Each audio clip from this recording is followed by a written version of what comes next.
안녕하세요. 수일임입니다. 여름철이 오면 식물에 대해서 더 많이 생각을 하게 되는 것 같습니다. 날씨도 무더워지고 죽어가는 식물도 많이 생기는 계절이잖아요. 여름이 오면 내가 그동안 봐왔던 수많은 식물들, 그리고 내가 해왔던 실수에 대해서도 선명하게 들여다보게 되는 것 같습니다. 오늘은 그 이야기를 한번 해보려고 합니다. 정원을 처음 시작할 때 절대 심으면 안 되는 식물 5가지를 데리고 왔는데요. 이 영상 하나만 보셔도 적어도 몇만 원을 아끼실 수 있을 겁니다. 끝까지 보시고 저장해두세요. 본격적으로 시작하기 전에 한 가지만 짚고 넘어갈게요. 오늘 소개하는 식물들 사실 예쁘지 않은 게 하나도 없죠. 수국, 장미, 라벤더, 클라메티스, 델피늄 이름만 들어도 다 아실 겁니다. 근데 문제가 뭐냐면요. 이 식물들 예쁜 꽃과 더불어서 어떻게 관리할지를 정확하게 알아야지 잘 키울 수도 있죠. 수국을 많이 키우시는데요. 수국은 정원 초보자분들이 가장 많이 알고 사는 식물 중 하나입니다. 일단은 꽃도 크고 화려하고 색깔도 다양하죠. 사진도 더 예쁘게 찍히니까요. 근데 수국이 왜 어려운지 아시나요? 햇빛 관리가 생각보다 까다롭습니다.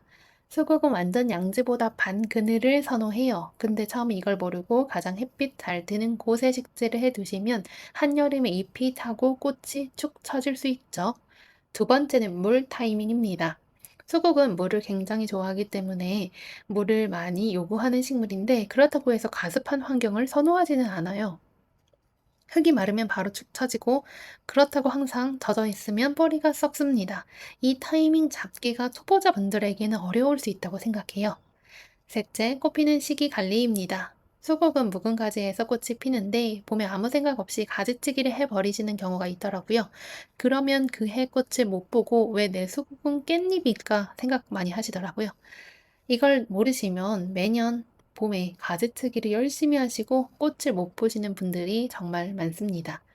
소국을 식재하실 때에는 반드시 품종을 정확하게 보세요. 지금 제가 한 말도 품종에 따라서 다를 수 있죠. 해당이 될 수도 있고 해당이 안 될 수도 있기 때문에 먼저 구입하신 수국의 품종을 정확하게 확인해 보시는 것 추천드립니다.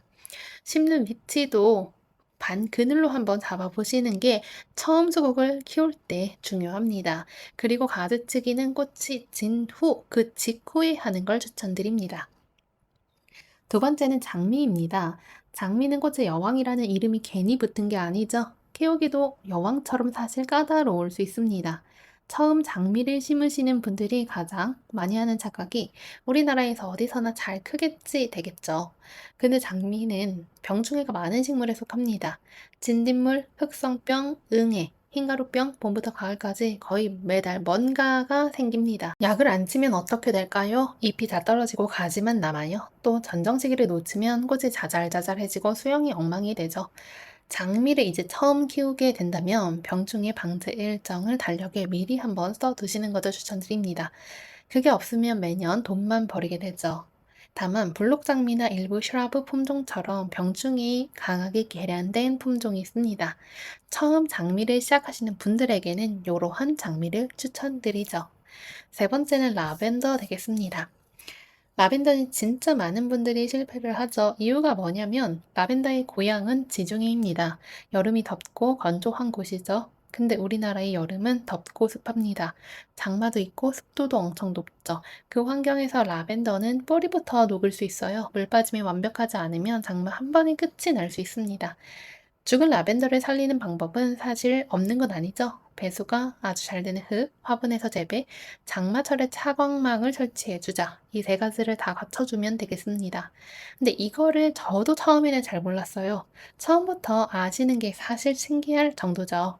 예쁜 향기가 좋아서 충동 구매했다가 여름 한 번 지나고 죽어 있는 라벤더 보는 분들이 정말 많죠. 라벤더는 약간 준비가 됐을 때 구매해 보시는 것도 추천드리고요. 여러 번 죽여보면서 능력치를 키워보시는 것도 괜찮습니다. 네 번째 식물은 클레마티스입니다. 클레마티스는요, 첫 번째, 덩쿨 식물이죠. 받침대 한번 세워주시는 걸 추천드려요. 어디로 뻗을지 미리 계획을 세워야 하는데, 처음엔 사실 이게 잘 안 돼서 줄기가 엉키고 망가질 수 있죠. 두 번째, 전정 방법이 품종마다 다를 수 있습니다. 클레마티스는 크게 세 그룹으로 나뉘는데요. 그룹에 따라서 전정 시기가 달라집니다. 이걸 모르고 가지치기를 반대로 하면 그의 꽃을 못 보실 수 있죠. 셋째, 바른 그늘에 버리는 햇빛이 필요해요. 뿌리 부분은 서늘하게 유지하면서 꽃과 잎은 햇빛을 충분히 받도록 유도해 주어야 합니다. 이 조건 맞추기가 초보자분들에게 까다로울 수 있죠. 클레마티스를 심고 싶다면 반드시 품종 정보를 먼저 확인하시고 전종 그룹이 어디에 속하는지 한번 알고 구매해 보시는 것도 추천드리겠습니다.